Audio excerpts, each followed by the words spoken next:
Olá! Você já ouviu falar em fração ou número fracionário? Sabe o que significa a palavra fração e o símbolo que a representa?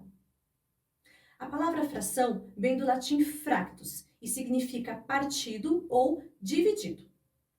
Um dos primeiros povos a utilizar a ideia de fração foram os egípcios, e ela surgiu por uma necessidade.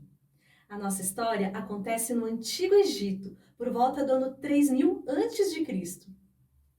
O faraó Sesostris dividiu as terras às margens do rio Nilo entre os agricultores da região. Mas uma vez por ano, as águas do Nilo subiam muito, causando uma inundação que derrubava as cercas de pedras usadas para marcar o terreno de cada um. Então, quando as águas voltavam a baixar, era preciso remarcar os limites dos terrenos. Para fazer esta remarcação, eles tinham uma corda com uma determinada medida que servia como uma unidade. Para fazer a medição, eles esticavam a corda e verificavam quantas vezes ela cabia nos lados do terreno. No entanto, dificilmente a medida da corda cabia um número inteiro de vezes em cada um dos lados. No pedaço do terreno que ficava sobrando, onde não cabia a corda inteira, eles verificavam qual parte da corda caberia ali. Por exemplo, se precisavam dividir a corda em 3 partes iguais para terminar de medir o terreno, então aquela parte era 1/3 da corda, ou seja, um pedaço de 3. Podemos pensar na corda como sendo um inteiro e cada parte dela é uma fração da corda, um pedaço do inteiro. Para representar uma fração que era uma parte do todo, os egípcios desenhavam uma forma oval alongada, com a forma de um olho, e abaixo dela escreviam em quantas partes a unidade estava sendo dividida, usando o sistema de numeração da época.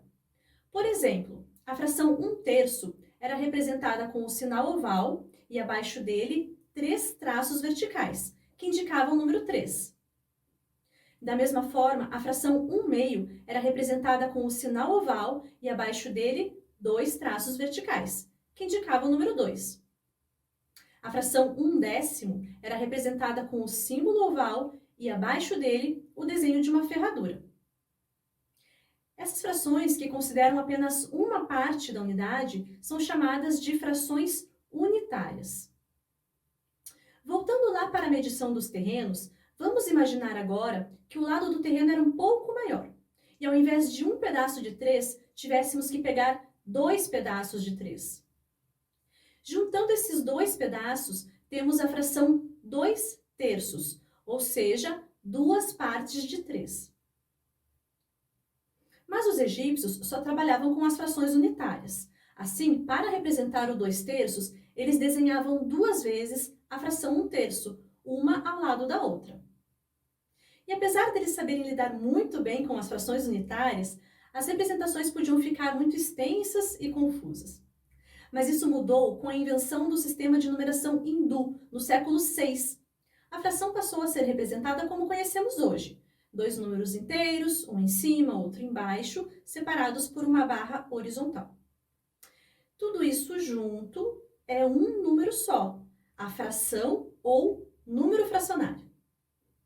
A fração representa uma quantidade a partir de uma divisão de 2 números inteiros.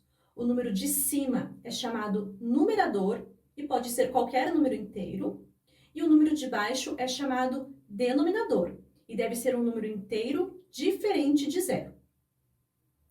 Perceba essa palavra, denominador. É ele quem dá o nome ao número de partes iguais que um todo será dividido. Já o numerador corresponde à quantidade de partes iguais que será considerada. Por exemplo, o número 2/3 nos diz que dividimos um todo em 3 partes iguais, denominador, e consideramos 2 destas partes, o numerador.